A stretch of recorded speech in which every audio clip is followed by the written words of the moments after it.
Thank you so much, Blake. I've done a handful of webinars with these guys, as some of my regular listeners know, but this is the first time that we've had a captive speaker. So I'm super excited to have Jack Foster joining us from Lever. She's the Director of Demand Generation. I'm going to get her a magic wand so that we can be twins in our next pictures. You can see us here. We'll be talking with you today about how to make it work with your hiring managers. Jack is a hiring manager, so she gets it. She's on the front lines there with us, and so she's going to kind of give us some insight from the other side of the desk, which I think we can all use. So what we'll cover today is, again, we'll have some pretty good Q&A with Jack. We've got some questions prepared, and we've had some offline discussion that I'm really excited to share with you guys. Obviously, we've also got some additional content, just some common hiring manager issues, some of your usual Amy cautionary tales, learn from me, don't do what I did stories. And then, of course, as always, I'll leave you with some really specific things that you can talk about today, some questions that you can turn right around to your hiring manager and say, what about this? And then finally, as Blake mentioned, we'll have some time for your specific questions. One of my favorite parts of these webinars is when we get to dig into your problems and problem solve together, come up with some solutions that you guys can implement right away.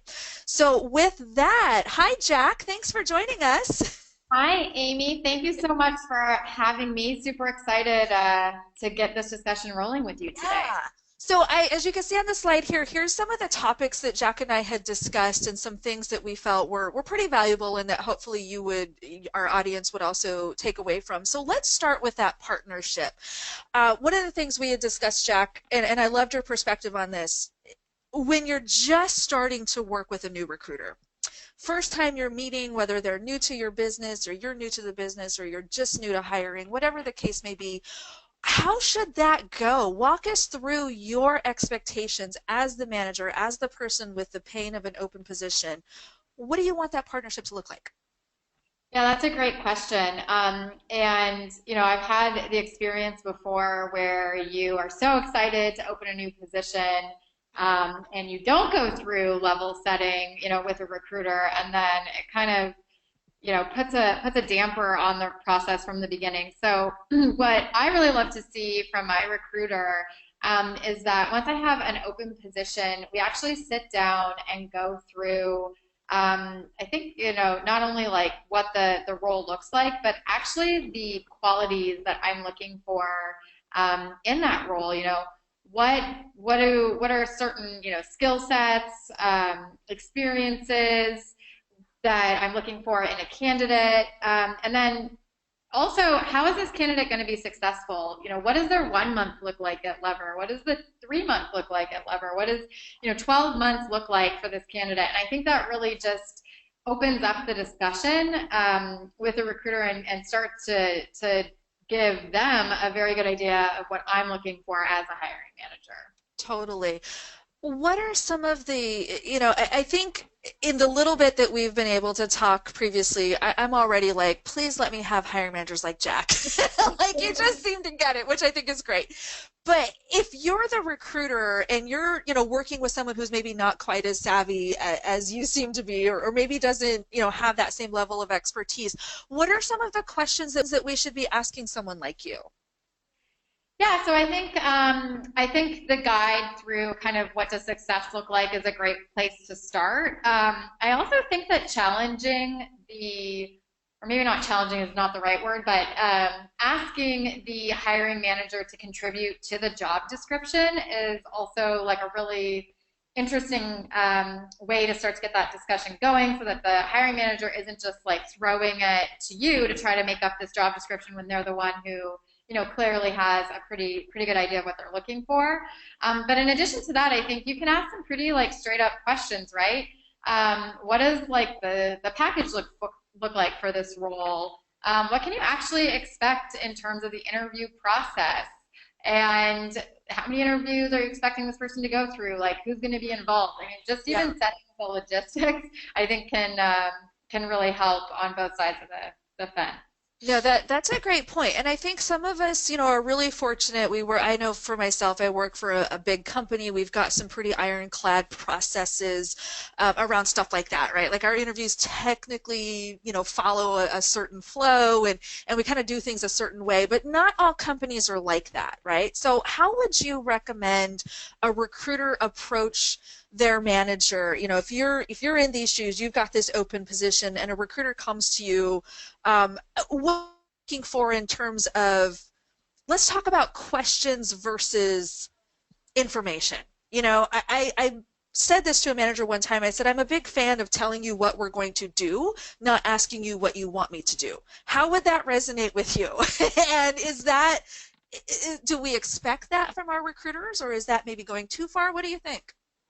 Yeah, no, that's a great question. I do think that, hiring managers probably do need some guidance through the process, especially if they, are new to hiring or maybe just haven't had a good experience. So I definitely think that you can come. I mean, you guys are experts, recruiters and heads of talent are experts in what your craft is, and I think bringing that point of view can definitely help the discussion. I would personally be open to something like that as long as it's the discussion is kind of set with an open mind and more like let's approach this as a partnership versus saying something like, okay, this is how it's going to be, and Yeah. we're not going to be open to your ideas. So, but yeah, I mean, I'm lucky. I'm at an organization where we do have we're only about 100 people large, so we do have a little bit more flexibility and just input. But I can understand if you're at a larger organization how you need to follow process. But I think just being upfront is really the key there. So Yeah, for sure. So new partnerships are always a little scary, right? How do you like to be approached with, because I love what you said about, we're the experts in what we do. You're clearly the expert in what we do.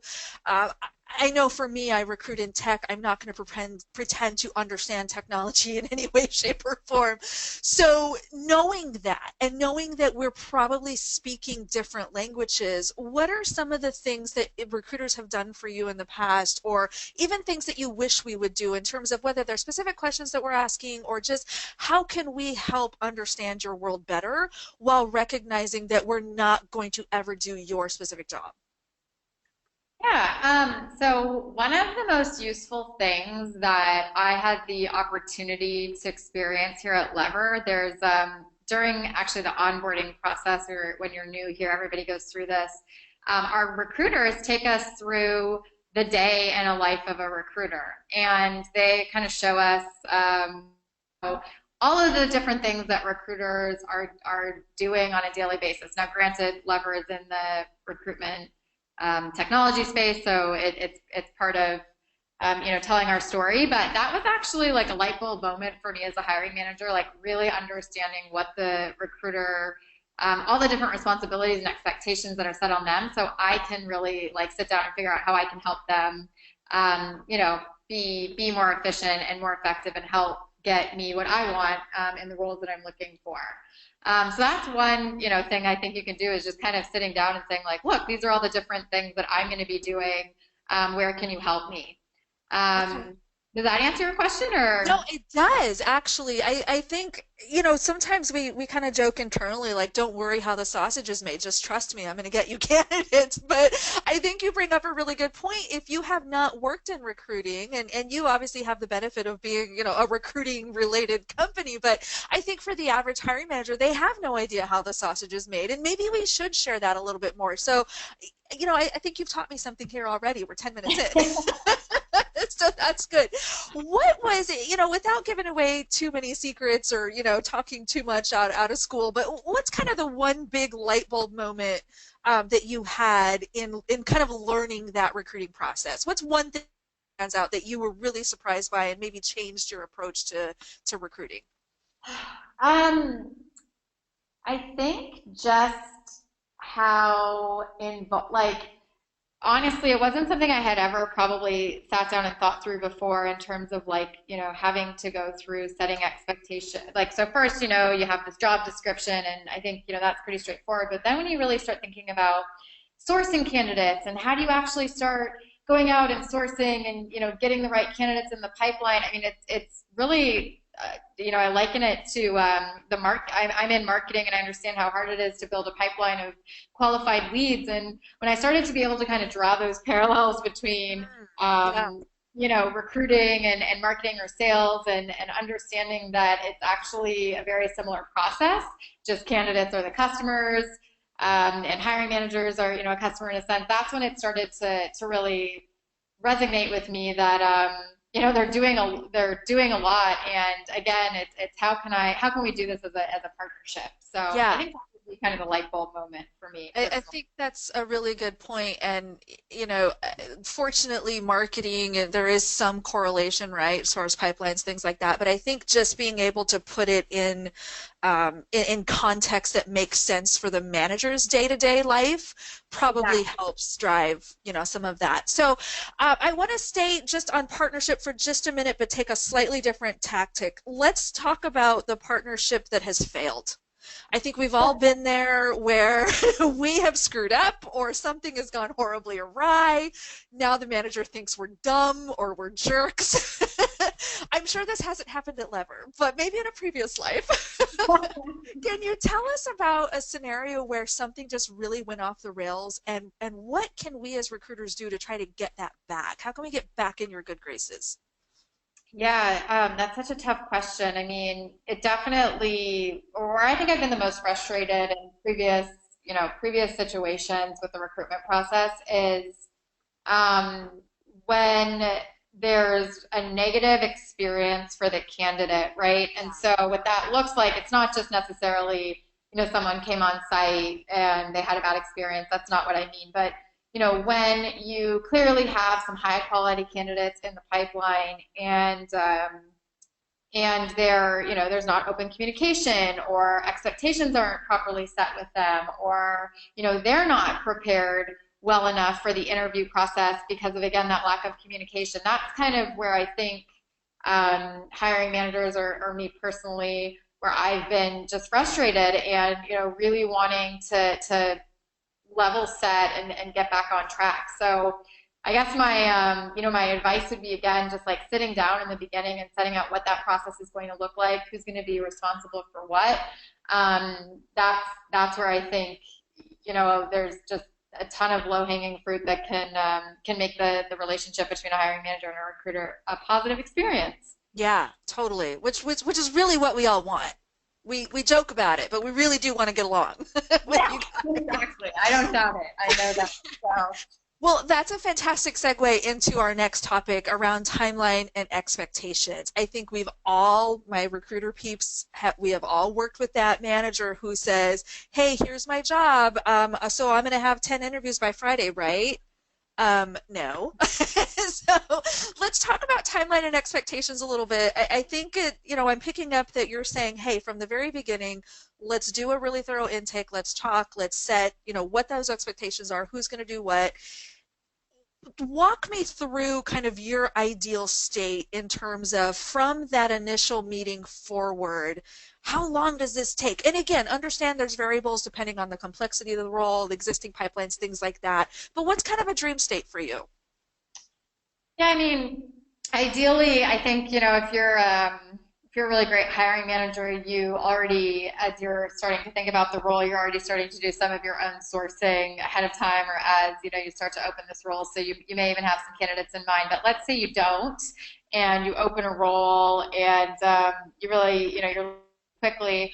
I know that most recruiting organizations these days, have different metrics that they're trying to achieve or trying to kind of benchmark against. So I think as a hiring manager, understanding what's realistic from a recruitment standpoint based on your goals and, just generally how the process works for the company helps kind of set the expectation. But Yeah. I think it's fair, as a hiring manager to start to be reviewing resumes within a couple of like I'd say like a week to two Okay. of the Yeah. role being open. Um, that's one of the things that again, like as a hiring manager, I really have partnered with my recruiter here at Lever. We kind of tag team resumes coming in so that that moves a little bit more quickly so we can get to interview state, the first interview more quickly. But yeah, I would say I'd want to start seeing some quality candidates within at least a week of opening a role. I think that's Okay. pretty fair. Yeah, and I think to your earlier point, I mean, depending on what our pipeline might look like, I think when you're talking about a position that has repeatable hiring, I've been recruiting data scientists for 6 months now. I probably have a few resumes in my pocket that maybe didn't fit a previous role. Now I have your role, or, whatever the talent is. I think that is very reasonable, but I think to your earlier point, it's up to us as the recruiter to say, here's what you can realistically expect from me. I mean, are you open to that? I kind of feel like you would be okay with me saying, hey, I'm going to need 3 weeks to really dig into this, and I will set up a meeting with you now to kind of follow up. I mean, I feel like that's really what it comes down to, is that we're in agreement from the beginning on whatever our timeline is, let's agree to it and stick to it. Yeah, and I think like any job that you're in, to your point, Amy, saying like this is realistically what you can expect. That goes really far, I think, with anybody. I think that's where the frustrations come up, is when you are thinking you're going to get, you're going to have candidates tomorrow and 10 interviews next week, and then that doesn't happen. I think just communicating that up front is really, again, it goes back to just setting the expectations. Yeah. We're famous for over promising and under delivering. I think we've got that backwards. We're doing it wrong. Well, hopefully we're learning something together I today. know, seriously. I'm taking notes for myself. I'm telling you. I've got a meeting this afternoon. I'm going to use some of this stuff. Good, good, good. So, in looking at level of involvement, we've touched on this already a little bit. You talked about, good hiring managers, I think, are coming with uh, maybe not necessarily a pipeline, but at least an idea, right? Hey, I know I worked with this guy at this other company, or I went to school with these people here, or something. How can we, as recruiters, do a better job of trying to sell that to managers who maybe aren't coming with that perspective already? Because I think you're absolutely right, and I think this is something we're hearing a lot. A lot of the trainings I've gone to recently, and conferences that I've attended, there's a lot more discussion than ever before about hiring managers really being involved and everyone in a company having some responsibility for recruiting. So I love that you're saying that as a manager, but my question would be, how can we try to pitch that to managers who maybe haven't lived that yet? Yeah. Well, I think taking a step back and framing it in terms of what it means for the business is step one. I think it's very easy for anyone to kind of come to the realization that hiring the talent is pretty much the most important thing any company can do, right? And I think regardless of the role, regardless of the hiring manager, if you could take a step back and frame the discussion in that way, then it makes it a lot easier to talk about the follow-on steps, because you're really saying, as a business, and to be strategic and to grow this business, we need to have the right people in place. So I think that's one thing that you can do. I think I'm sorry. What was the second part of your question, Amy? I got into my strategic. I lost the second I part. think it's great. I think, and I'll kind of pitch a scenario, where we've worked with maybe some old school managers that just feel like, okay, I've now pawned off recruiting onto you, my recruiter. Here, go and handle it, and I'll just be sitting over here waiting for the candidates to pour in. How can we? I mean, is there like a sentence that would resonate with you, or just a way that I like what you're saying about kind of bringing it back to the business, and this is how we're going to elevate the business, or whatever. But how? Yeah, I mean, I think you probably answered my question. But how do we effectively consult on this piece, and what's your recommendation on how hard do we want to push this? Yeah.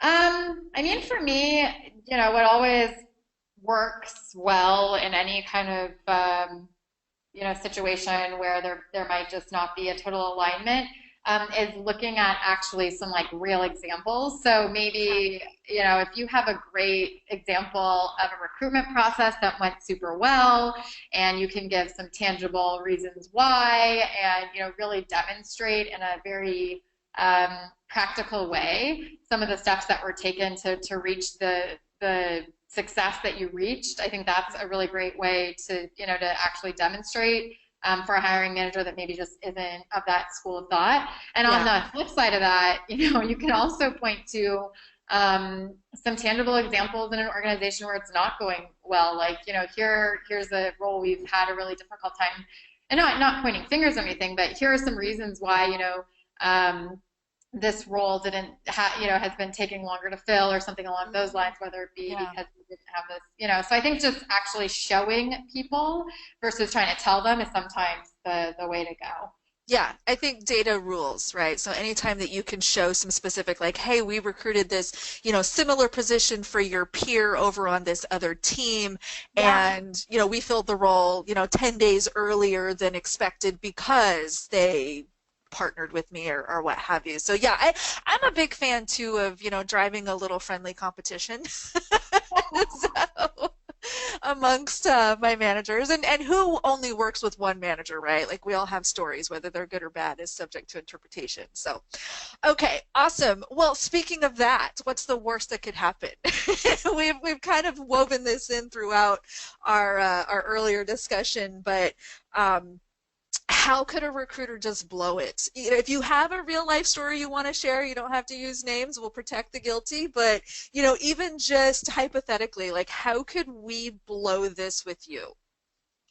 Yeah, I mean, I think the number one thing that can be, you know, that I would be just upset about, or you know, that any hiring manager would be upset about, is losing a top candidate, you know, for an unnecessary reason. Yeah. But I don't think, and again, I don't really think that this is like the recruiter blowing it, right? I think this is the process and not, you know, not being aligned that blows it. And so again, I think it goes back to like really kind of setting the stage that you're all responsible for that process, and everybody is going to have involvement in what that looks like, because the worst thing that can happen is you lose a top candidate that you're trying to get on your team. But I don't necessarily, you know, I don't mean to say that it's the recruiter's fault. So I think figuring out the ways to make sure that doesn't happen is critical. Yeah, no, absolutely. And I, you know, we love process to a degree, right? As long as it's helping and it's beneficial, it's great. But when it gets in your way, that's a problem. I think, you know, when I think about teams that I've led, or even just managers I've worked with, I think the biggest problem that I've seen, or the biggest mistake recruiters have made, is just going dark, right? Just not responding and not meeting with managers and not, you know, answering emails or whatever. I mean, it sounds like you've got great recruiters, so luckily this isn't your life. But what do you think about that? I mean, what do you think is a reasonable expectation from a manager? Like, how often should we be taking your call, and how often should we be meeting with you? And at what point does it become, you know, we're kind of ghosting you a little bit? Yeah, you're right. I mean, again, Lever has a really amazing process, so I realize I'm in a different scenario than other companies could be, but I totally agree. I think that if you like just stop communicating, like that's not good in any role, right? Nobody wants to just have their emails ignored or their phone calls ignored. So even if it just comes down to saying like, this is where we're at, I'll have an update for you. I'm sorry if I sound so repetitive here, but just the expectation part of it, over and over again, is where I think a lot of these misalignments and, you know, frustrations on both sides can be relieved. So Totally. No, I think it bears repeating though, and I think that's the one common theme that we find woven throughout this whole hiring manager recruiter relationship is, are we not just, are we talking to each other, but are we understanding each other? yeah, exactly. So Yeah. Awesome. Anything we can do to improve that. Okay, final question. I think we're doing really, really well on time, so take all the time you want to talk about your wonderful recruiting team. We love those stories too. The best recruiter you've ever worked with, or the best recruiting scenario you've ever been with. Feel free to go, as detailed or as kind of broad as you like, but we'd love to hear what worked for you and what made it so great, so that we can go and do the same thing for our clients. Absolutely. So, I mean, it's probably no surprise to our listeners. I just thoroughly enjoy working with our director of recruiting here at Lever. Her name is Amanda, and she is fantastic. First of all, she has really helped, educate me again on just, you know, what a good recruitment process looks like. And so a lot of the stuff I've been talking about is really what we practice and preach here. We do believe in a collaborative hiring process, meaning that it's not just up to the recruiter, it's really up to, many different stakeholders to get a candidate in the pipeline and through to offer. What we do here, though, is exactly, starting kind of from the beginning of what I started to talk about, write a job description, sit down, go through that job description together. We actually write our job descriptions here to incorporate like what the success looks like in 1 to 3 to 6 and even 12 months out. So again, it's really, very clear what I'm looking for, and I can discuss that with Amanda so she can go out and start to find the candidates that are going to, not only have the right skill set, but like have the ability to be successful as we're looking at what we're trying to achieve here in the organization. Then, we go out, we start the sourcing. I always like to go look at my network, talk to people, figure out if there's anybody that's a referral who we can bring in. I think on the recruiting side, referrals are always a top source for candidates, and a lot, very, very high quality candidates coming in through referrals. So we're always, trying to find out if there's anybody we know in our network that we can bring in. And I should have said this actually, when I sit down and talk to Amanda about the job description, we also set what the, what that interview process is going to look like. So is there a phone screen? Is there going to be a panel discussion? Who do I actually want in the interview process? What am I going to ask them to interview for, so that we're not asking the candidate the same thing over and over again? We set out and, set down expectations for that. And then, sometimes I do have to prioritize roles, right? If I have a couple of roles open, I have to, we will sit down and discuss like which one is the highest priority. And she also will let me know, if she's recruiting for a number of different roles, what I can expect as well. So I think, she has helped me understand the recruiting process. She has helped me understand how I can be very, instrumental, and how it's really up to me to make it successful as well. And I think just, again, it goes back to setting those expectations. So go Amanda. She's pretty cool. Now she's going to get all kinds of recruit calls, right? There's probably some managers listening on here going, well, I need a director like that. Business owners are going to start calling her. And get some good advice. So you got to go bubble wrap her. Make sure nobody tries to steal her.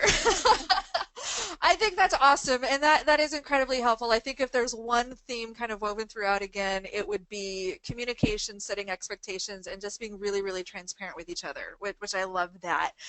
Final thought, this actually was not prepared, so totally just came to me out of nowhere. A lot of our listeners are agency recruiters, right? Not everybody works inside of corporate. I know that's kind of the world you and I have been living in and been talking about. But if you were to, and I have no idea if you guys ever do go outside, but in the event that you were to take a call from an agency, or you for some reason initiated with a search firm for a particular role, is there anything that they should be doing differently, or do you feel like it's kind of the same concept? Like, we're here to fill this position and this is a partnership. Like, how do you feel about that? Yeah, I do think it's the same. I've worked with some agencies throughout my career in filling certain positions, and I think it actually is everything I've talked about is extremely transferable and relevant. I think you need to be clear about, on both sides of the house, about what you're looking for, and that doesn't really change. I mean, there's probably nuances, on the agency side, but I definitely think it still can be a very similar process Yeah. between an agency and a company. Absolutely. No, I totally agree with you. I mean, I was the agency for 100 years before I moved into corporate, and I always tried to function as an extension of my client. I may not work at Lever, but if I'm working on behalf of, I always kind of felt like it was important to still have that same partnership. And it sounds like you would view us the same way or view an agency the same way, which is great. So Absolutely. Yeah. awesome. Any final thoughts or anything? I know we're going to get you back in a little bit to, kind of finish us out and tell us a little bit more about Lever, but any kind of final thoughts on the recruiter partnership or anything you want to leave us with? Any pearls for us? Wow. Well, I hope I've been somewhat helpful today. I guess, from my standpoint, I don't know if this is necessarily a pearl, but I'm always looking to improve, improve the relationship as well. So I think that if you can just help your hiring manager understand your process and again, just shed more light around how strategic hiring can be, that's a place to start when it comes to these discussions. And yeah, I look forward to coming back on in a little bit here. But Great. Amy, thank you for the opportunity to talk here. This was really fun. Absolutely. No, this was great. Thank you so much, Jack. We'll get back with you in just a few minutes. So hang tight, and now we're just going to jump right into. Now you guys have all been waiting for this, the common hiring manager issues and hopefully how to solve them. I just want to recap very quickly. I think the one thing I've picked up, and I've said this at least 17 times on this webinar so far, but this really all comes down to communication.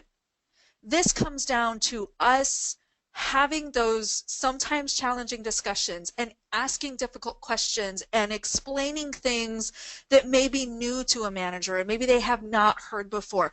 Recruiting is not forwarding resumes and waiting.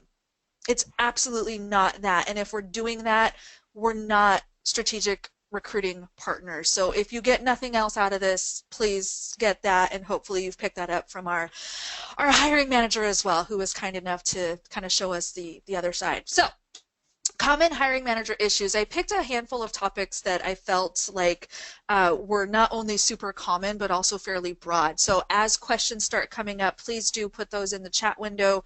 Please tweet them at us, #OurDaily. We're watching that as well. So let's definitely problem solve towards the end of the call, but right now let's start with that partnership. Jack talked to us a lot about driving the partnership, driving the communication, what that needs to look like. And so how do we do that? We've all, I think, probably had that manager who showed up with a requisition and, hey, go find me a software engineer with 3 years of experience that can write in Java, and I'm out. And they're gone. They disappear, right? So how do we solve for that? Well, I think, first of all, and Jack said this as well, it starts with a really solid intake. We have to know our process.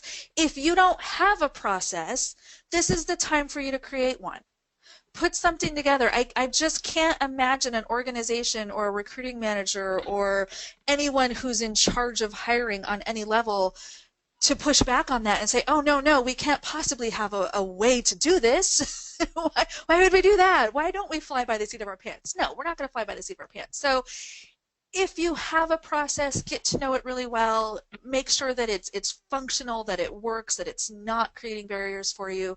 And again, if you're an independent recruiter or you're in a company that doesn't have something already solid, this is a time to do that.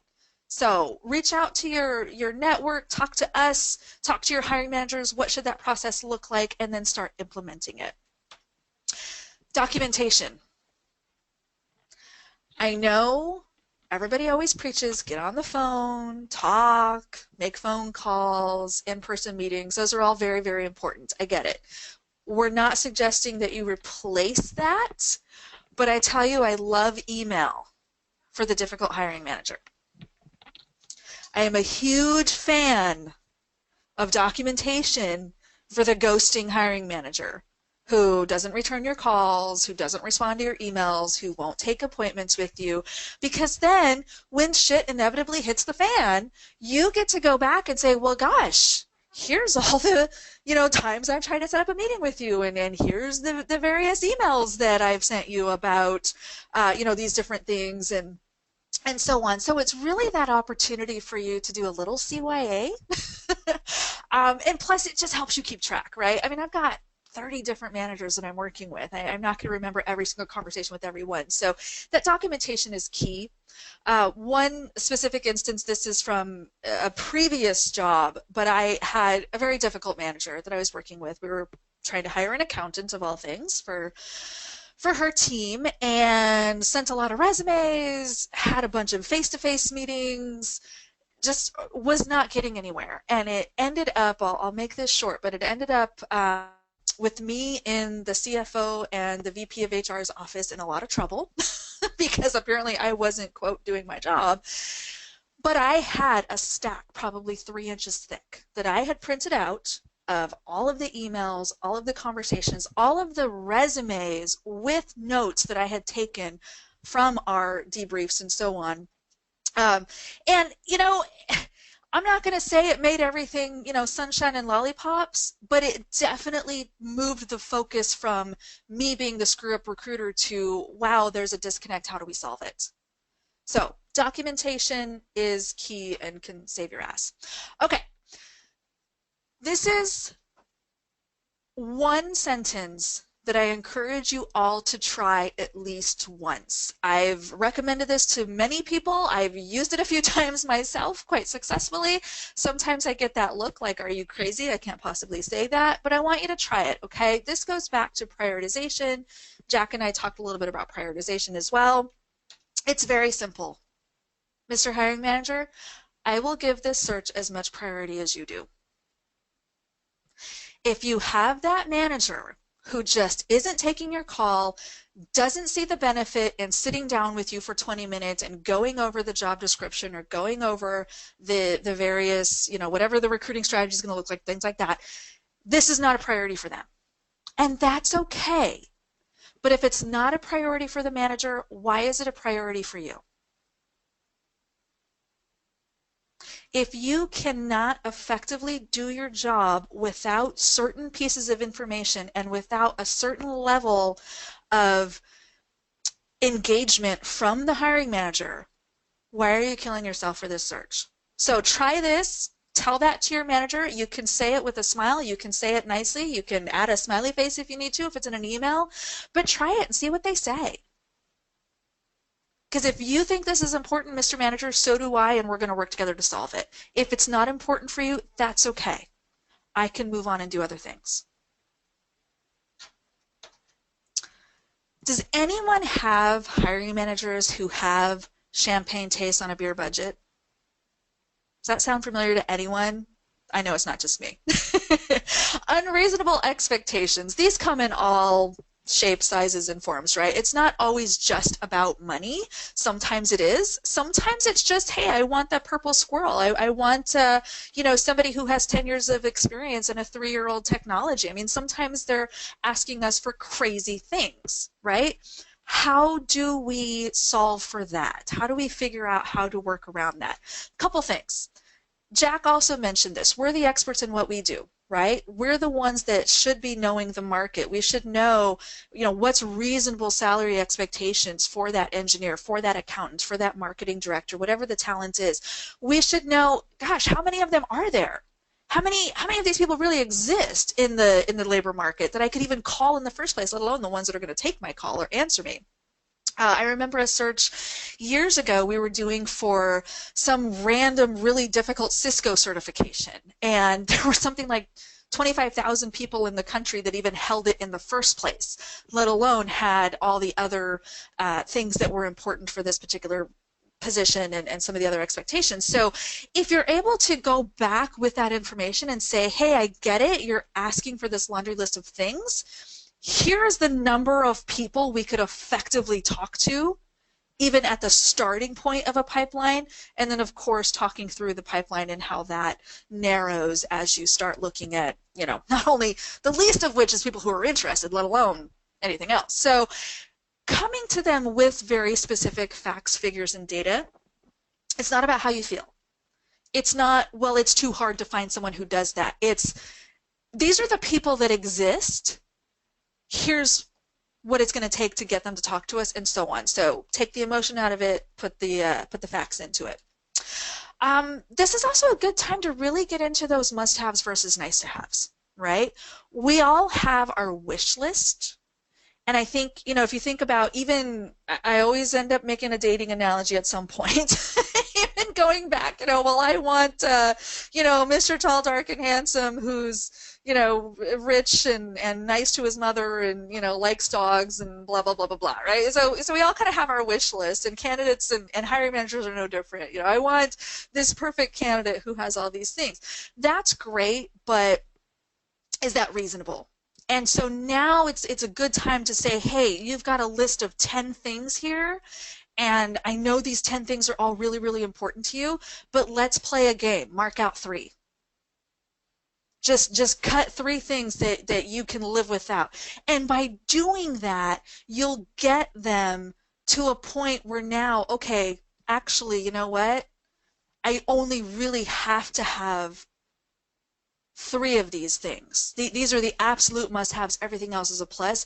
Now you've just broadened your pool a little bit, and hopefully you've given your hiring manager, maybe a little bit of a reality check. So now, assuming that certain things are just not going to change. I must have this Cisco certification. I'm only going to pay $40,000 a year for a senior accountant. This person has to move to Boise. Whatever it is. Great, Mr. Hiring Manager. I get it. I accept that this is the reality that we're working with. I understand you're not going to remove this requirement. How are we going to solve for this? Help me problem solve this. And this is, again, back to Jack's earlier point, this is how you can start tapping into your hiring manager's network. How can you help me reach out to some potential candidates? How can you help me spread the word on social media that we have this great job or that we're hiring or whatever? How can you help me find the right alumni groups or conferences or different things that, will help me find these people? If you're going to put this expectation on the candidate that they have to have this or have that, you're going to have to help me find it. So again, driving that partnership, but if nothing else, it can sometimes just be an insight to, gosh, you know what? That is harder to find than I thought. You're right, I can't get a senior person at the $40K, so maybe I should rethink about my must-haves versus nice-to-have. So these 3 things all kind of go together, and they kind of rotate throughout the process. So, okay, final point is our helicopter manager. Kind of like the helicopter parent, but not as fun. Helicopter hiring manager wants to be involved in everything. One of the things that I both love and hate about working in corporate recruiting is I do share a campus with my hiring managers. They know where my office is. I have on more than one occasion rounded the corner to find one sitting in my chair. I'm not ready for you. Why are you here? But here they are because they're so excited about recruiting. So how do we deal with them? Revisit the process and do it again and one more time and always once more until they get it, right? So it's, hey, we talked about we were going to meet once a week, and I appreciate that you're giving this so much priority, and I'm glad this is so important to you, but we agreed we were going to meet once a week, and that meeting is Tuesday, so I will see you then. And just be firm, right? Like, just, you have to set your own boundaries, and you have to be willing to provide the necessary information, and you have to show up and you have to communicate, but you also have to set boundaries because not all managers are ghosters. Some are helicopters. Sometimes managers just want something to do. Sometimes because they do want to be good partners and they do care about this and they do have the best of intentions in coming in and filling this position. Remember, they're the one with the pain, right? They're the ones that has this open position and teams that are overworked or work that's not getting done or product that's not getting shipped. This matters to them. What can they do to help? Them showing up in your office, them calling you every day, them trying to meet constantly, that is their way of saying, hey, this is important to me and I want to help. Give them something to do. talk about the ways that you can divide and conquer the sourcing funnel or the interview process or the tech screens or even the initial outreach. There's all kinds of things depending on your process and your pipeline that you can do to make this work for everybody. And then finally, top-down relationships. This is so important. I am really, really fortunate that I have a great relationship with my VP. He's over about a 700-person organization. My hiring managers, my line managers that are actually opening positions are 2 to 3 clicks below my partner. And I work with them every day, but I also meet with my VP every week, or sometimes every couple of weeks. But we have that communication where I'm able to set business priorities. I'm able to really understand why these positions are open and where priorities are and what matters to who. And if I need to, and luckily I don't run into it often, but if I need to, I can use him to drive that message down and say, this is why Amy's working on what she's working. This is what she's going to do for the larger group. So anytime you can really initiate that top-down relationship, whether it's with your recruiting manager, with your business managers, with your HR partners, use it, and it takes a village, right? So, okay, so very quickly, because I do want to make sure we have time for Q&A as well as revisiting with Lever for a bit. Questions that you can ask today. These are things that I hope that you will go back to your managers and try it out and let me know how it goes. What's worked well for you? We covered this a little bit with Jack. It's really good to understand, what did you like, what did you not like? What should I do, what should I not do? And by understanding how the managers view recruiting, you can help pivot that conversation. If you get those unreasonable requests, what exactly are we trying to solve for here? You want to see every single applicant that ever applies to our position. Can you help me understand why that's important to you? And you can start figuring out what's really going on. Well, I don't see any candidates. I feel like I'm not, getting enough people, not enough activity. Then we can start problem solving that in a different way that's not giving you open access to the database. What happens if we don't fill a position? And this is critical because this is prioritization 101. Because, if nothing happens and life kind of goes on and I don't really feel any pain one way or the other, is this really that important, and should I spend an inordinate amount of time on it? Maybe not. Or maybe the business will go under and the walls will cave in and it'll usher in the apocalypse if we don't fill the position. Well, guess who's going to get more of my attention? And then finally, after hire, and I think Jack had talked about this as well during intake, what is this person going to do? 3 months, 6 months, a year in, whatever. This is where you're really going to get to the meat of what a good candidate looks like and what they're bringing to the table. What do they need to know now to meet this expectation? Well, they need to have certain languages, coding languages, for example, or a certain kind of experience, big company, small company, etc. These are things that you can use to pull out some of the hidden stuff that's not always in job descriptions. And then this is also a favorite question. What can I do as a talent acquisition person, as a recruiter? What can I do to help you, Mr. Hiring Manager, be successful in your career? This is an eye-opener like you wouldn't believe. Try it. You'll be amazed at what you get in return. So, all right. And finally, questions. Blake, are you with us? Do we have any burning questions? Maybe we can get about 5 minutes of Q&A. First, I want to make a note. When you said to the hiring manager, I'll give this search as much priority as you will. Yeah. People pretty much just went crazy over that statement. So. Is that good? Is that good crazy? Good crazy, for sure, yeah, for sure. Awesome. Awesome. So let's start with this one from Michael. He says, how can recruiters close the gap between what the hiring manager wants versus what is available in the market? Yeah. Specifically, he says, sometimes he feels like every position the hiring manager wants to fill is a purple unicorn. How do you that? They're all purple unicorns. They're all special snowflakes, and they want special snowflakes on their teams. That's rule number one. So I think it goes back to, you can do the must-haves versus nice-to-have. You can try to drive that conversation. I know a lot of times you're going to get, but no, these are all must-haves and just deal with it. I get it. Try a different tactic. Let's talk about what's this person really going to do in the first 6 months.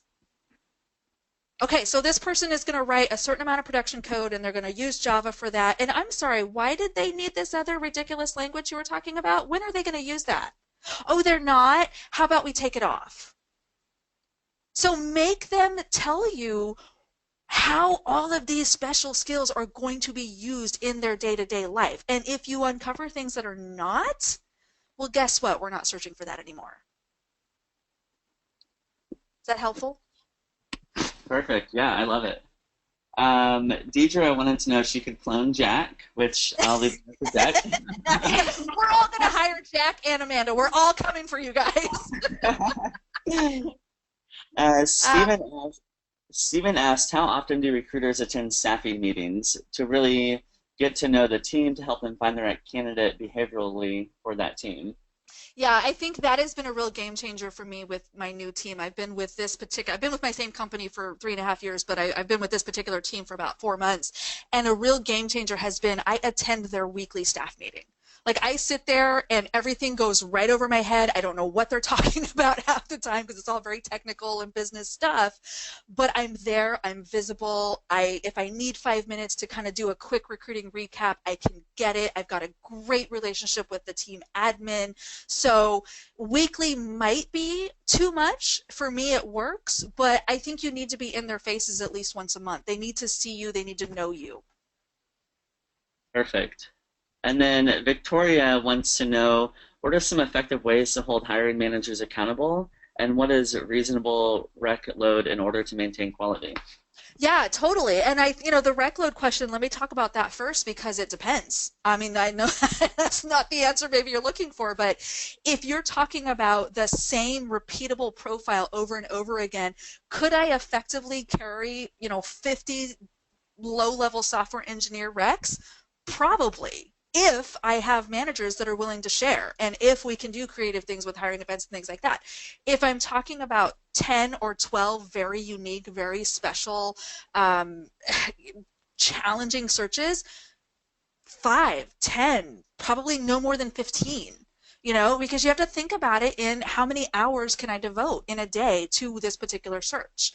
And, let's face it, it's not that much when you're doing reporting and you're doing other things. So I think you need to look very carefully at how much is repeatable hiring and how much you can kind of cross-pollinate your candidates, and then how much requires really kind of hands-on one-to-one interaction. The more hands-on one-to-one kind of special stuff you're doing, the lower your rec load should be. Awesome. We have time for one more question? I think we can get one more, and then I do want to give it back over to Jack for a little bit, and if we've got a couple minutes, great, we'll take that for questions too. Awesome. So what do you do when a rec has been open for months but no activity and your hiring manager says, no, keep it open? We're going to change it. We need to revisit this. We need to look at, do we have the right rec open? Because it's one of two things. Either we're looking for something that just simply doesn't exist, or we have a manager who's just not engaged. So again, in order for me to be fully engaged with you, let's start fresh. We're going to close it. We'll reopen it. We'll probably need to edit the job description. If a candidate sees something that's been out there for 6 months, they think something's wrong. They don't want the job. So that's, a good reason to close it. But let's start fresh. Let's start this like it's a brand new search. And then you go through that same exercise again. How much of a priority is this for you? What is our process going to look like? And again, it goes back to that. Listen, I'm going to make this as important to me as it is to you. So it comes down, you've got to uncover why we haven't had any activity. And frankly, if a manager has had a position open for 3, 6, 9 months, how critical is that role? Some amount of work is not getting done. And what has been the impact? If the impact is little to none, maybe we don't need this position. Awesome. Yeah, Jack, are you still with us? I am, just taking in some of Amy's points here. Some really great stuff there, Amy. Thanks for sharing. And Absolutely. I hope it resonated with the manager. Ah. So now we've moved into our last couple slides here. I know, Jack, you were going to give us a super quick overview on Lever and what you guys do. So tell us all about it.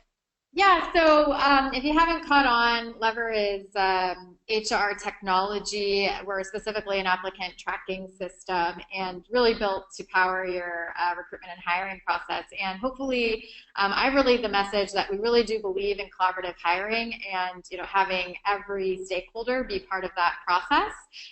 So there's a couple of ways that our technology can actually support that. I'll go through this quickly here because I know we're up against time, but feedback forms, one of the things that we want to do is make it easy on the entire team going through the recruitment process to collect feedback and review feedback. So within Lever, real-time feedback is available. You can set up feedback forms with specific questions, so you can set up the team to be prepared for what you want them interviewing for right there in Lever. We really also want to make it very easy to refer candidates. We're talking about finding these purple squirrels and these unicorns and all these different recruiting terms. But one of the best ways, as I said earlier in the presentation, to get top talent is really from referrals. And so we make that very easy within Lever for everybody in the organization to refer candidates directly from our Chrome extension and get them into this system and actually keep track of where those candidates are as they're moving through the process. And then finally, in the vein of collaboration, syncing emails. So with Lever, you're actually able to sync your inbox with Lever, and so any communications going back and forth with a candidate between anybody at your company and the candidate is actually housed in Lever. So, it just allows everyone that's involved in the process to have more informed decisions with that candidate, giving that candidate a more positive overall candidate experience. You can actually, if you want to just go to the next slide, Yep. You can actually request a demo of Lever. We would love to help you, make hiring a strategic priority for your business. These are some of the companies we're currently working with. So please feel free to reach out to me or visit Co to request a demo, and we will get back to you soon. So thank you so much. I think we're right at the minute here, so thanks for having me.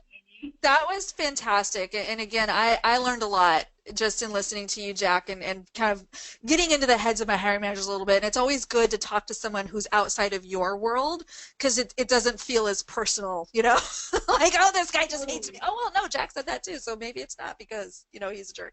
No, I think this is great and love the questions. I would love to continue the conversation over on Twitter. Here's all of our handles as well as Lever's handle as well. Please do tweet us your questions, tweet us your follow-up, tell us if it just was terrible and you wish we wouldn't have said certain things. We like that too. So thank you so much for joining us today. And Jack, thanks so much for sitting in the hot seat. And of course, Blake, thanks for just keeping us all alive and online. So thanks, everyone. Thanks, Amy. Everyone.